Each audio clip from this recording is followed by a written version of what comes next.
Good afternoon, 819S. It was a hot one today. I think 34 was the high. I stayed indoors most of the day. In fact, I slept in for the first time in a long time. I'm really glad that I was able to catch up on a little bit of sleep, but I feel like it's not enough. It's better than nothing, though. I'm not going to complain. I want to just follow up with what I talked about yesterday. Yesterday, I talked about the election, and it looks like the election had a very big impact on Japanese politics. I didn't have time to read through everything yet, but it looks like LDP was the ruling party. Komeito, I believe, is the other party that typically had a lot of power in Japan. Those two parties seem to have lost a significant amount of power to Sanseito. Sanseito is the Japan First Party. So it's going to be interesting to see what kind of changes or what kind of things will happen in Japan over the next coming months and years.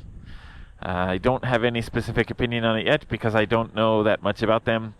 I do know that there's talk that their platform is kind of exaggerated or lied about in some media.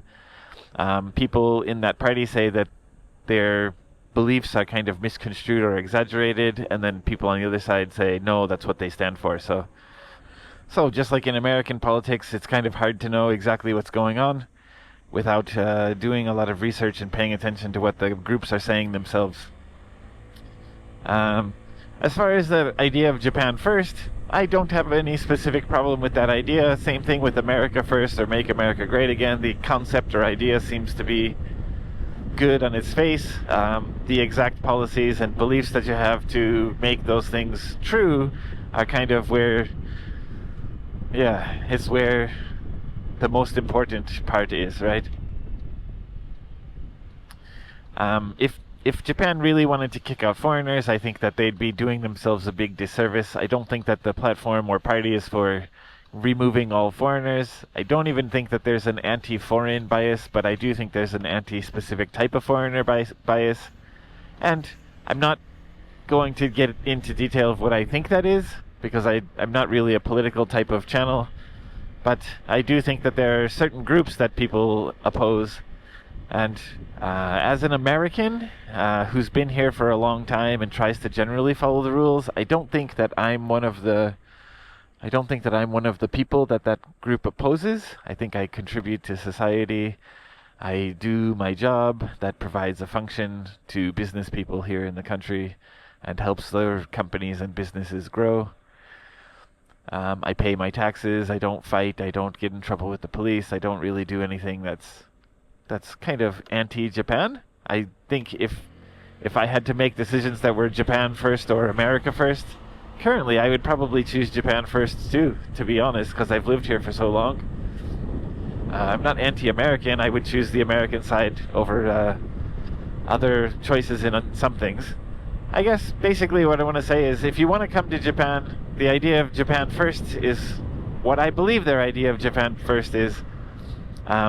Don't do things that are anti-Japan, anti-Japanese culture, anti-Japanese society. Do things that help move the Japanese culture and country and society forward.